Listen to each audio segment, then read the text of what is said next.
Hey guys, just wanted to do an update on one of my long projects I've been doing, the 1985 New York Mets replay using Replay Baseball. Um, Here's the box. This is becoming one of my favorite games, one of my favorite baseball tabletop games. Now, I've been doing this project for a very long time. I think I really started this back in 2021, and it's just very dedicated. You have to be really dedicated when you want to do a baseball replay, because it's 162 games. So it's been taking me a long time because I've been doing other stuff, and sometimes in a week I can only get one game in. So it's been a long process. So I finally got to the All Star break, and just wanted to show some of the I guess the stats so far. So I just printed this out. Eventually, when I'm done with the season, I'll do kind of like a full recap. Comparing the replay results with what happened in real life. I find that kind of interesting. I did a replay of the 1981 New York Mets using Inside Pitch, and I have a video of that with all the results and everything on that. So this so far. This is where we're at. This is at 86 games. These are just the batters. We're at 46 and 40. Kind of how the Mets in real life were at that time. It was kind of like, I expected them. When I thought the Mets were really good in '85, and they are. And you look at their, I think they had like 90, 94, 95 wins that year. Or they did really really good, and they just missed the playoffs by I think by 3 games. But the first half was kind of like they were kind of like pushing around 500, a couple games over 500. As you can see, this is the stats so far of what I'm keeping. As you can see, Dallas Strawberry, I didn't realize in 1985 he was pretty much injured the first half, so he missed a couple of games. But you see, Gary Carter is basically leading with home runs, just like in real life. He has 25 here. Keith Hernandez is doing really good. Um, Not many stolen bases. Raleigh Backman kind of leads that. Uh, but you could see what's going on. Um, uh, and then here are the pitchers so far. See, as you can see, Dwight Gooden is definitely dominating. He's like the best pitcher. 13 wins, 5 losses, in 20 games. Um, and then Ron Darling kind of was struggling for me. Like the last few games, he's lost and not doing too good. Rick Aguilera is doing really good for me. He's like 4-0, so he's been kind of one of the best. Even Sid Fernandez is doing pretty good. He's at 7-3, and Sid Fernandez actually pitched a no hitter, which was kind of cool.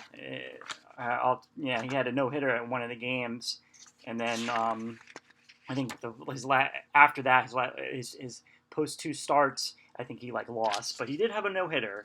And as you can see here, this is my relief pitchers are doing really bad. They're Roger McDowell's like 0-4. Uh, Doug Sisk is like 1-5. But starters are doing pretty good. Again, Dwight Gooden is kind of like leading the pack there as he did in real life. And here is kind of the standings. I'm only doing like the National League. I use what's this game? Uh, Fast Drive. Fast Score Baseball for to sim out the other games in the National League. So I use this, and this is the standings so far. As you can see here, St. Louis is just dominating the East. Like they did in real life, and it's just like the Mets just like trying to catch up to them, and they just win. Cardinals just continue winning, and they're just doing really good. So I got to worry about. Looks like the Cubs are kind of like it's going to be a battle with the Mets and the Cubs and the Cardinals for the second half, and really got to start winning. And then in the West, again, these are not in order of first place. As you can see here, this is just. Eventually, once I complete the season, I'll put them in order, who's in first and second and all that. But as you can see here, we have the Padres really dominating. the West. But it's really close in the West if you look at it between the Dodgers, the Reds, and the Padres. So that's going to be really, really good second half. So really, really enjoyed this game. I know, a lot. If you're interested in getting into replay baseball, again, it's a chart-driven game. So like if you're coming from Stratomatic or where Stratomatic you get kind of like the results on the cards, you don't get. This is kind of like, I mean, I guess you could compare it kind of to like APA if you wanted to get into APA, but you look at the prices. Like I wanted to get APA baseball, but I looked at the prices for that, even for like a season, and it's just crazy. So like I don't know, maybe later this year, maybe I'll when it's time to do a new replay, maybe I'll look at APA. But I really enjoy now. You think about it, looking at a chart, and it's going to slow the game down, and I don't think it does really, because you're not really going through like pages of charts. You have this thing right here, this trifold. And basically, you're just looking at this. This is like the main thing you'll be looking at during the game.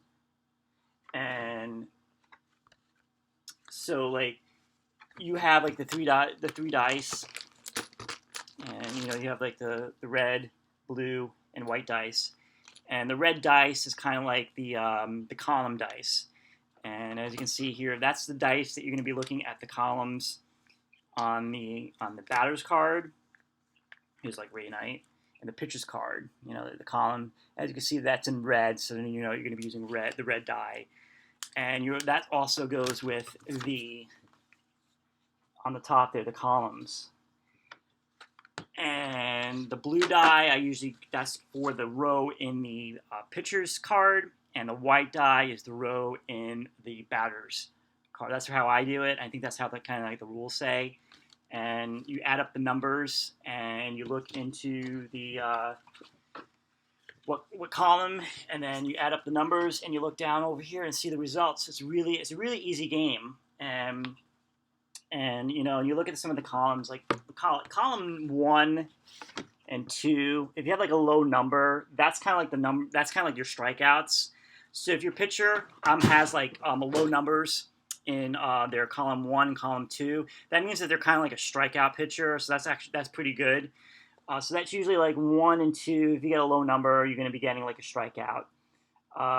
Column 4 is usually the like errors and stuff like that, fielder ratings and stuff like you get your double plays and stuff like that. Column 6 is usually if you have like a home run, that's usually where you find all the home runs. After you're playing the game for if you get a lot of games in, you kind of know like what the results are, kind of like in your head. If you get like like column 1 and the roll is like a 4 or something, it's a strikeout. And then if you get like column 6 and it's like a 12, 13, or 14, it's going to be like a home run. So you kind of start memorizing what the results are. So I really enjoy. This is what the cards look like. This is pretty cool. You get like kind of like the team card, and it gives you kind of like what the lineup is, and then the back you have the like stats. I put these in to protect them.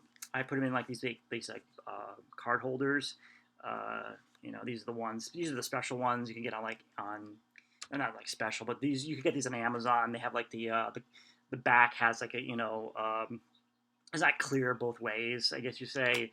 There's like a blue in the back for the Mets. So really enjoy this game. Here's Dwight Gooden. I'm not going to go into details about how to play. I'll do that maybe in a different video. Just wanted to give kind of like an update on my New York Mets replay that I'm doing. Finally got to the second half of the season. Looking forward to seeing how things are going to go. Again, it's going to be one of those things where the Mets are going to be battling the Cardinals. We really got to start winning. A lot of the team players like George Foster. The Mets are acquired in 1982, and he was kind of been like a bust, and especially like in real life. He was never like, I think he played for the Reds, and he was like really good. But then when the Mets got him, he kind of like it's kind of like the Jason Bay, situation where he was really good at another team, but when he got to the Mets, he just was really bad, and especially like with like for me, like he's bases are loaded and he like pops out and stuff like that, so it can be like kind of frustrating, I guess, and even with the pitchers you could see like I could see how the Mets kind of changed, when it came to 1986. So this is 1985, 1986. You could see the changes that they were going to make, adding new pitchers, new players and stuff like that, and they became a World Series team. Here, they were just like getting the grounds wet, I guess you could say. They're getting into that level, but they were a lot. This team needed to a lot of changes. The team really needed to make. So I'll give you another update. Maybe after game 100, just give you kind of like a where I stand so far. But that's pretty much it. Thanks for watching.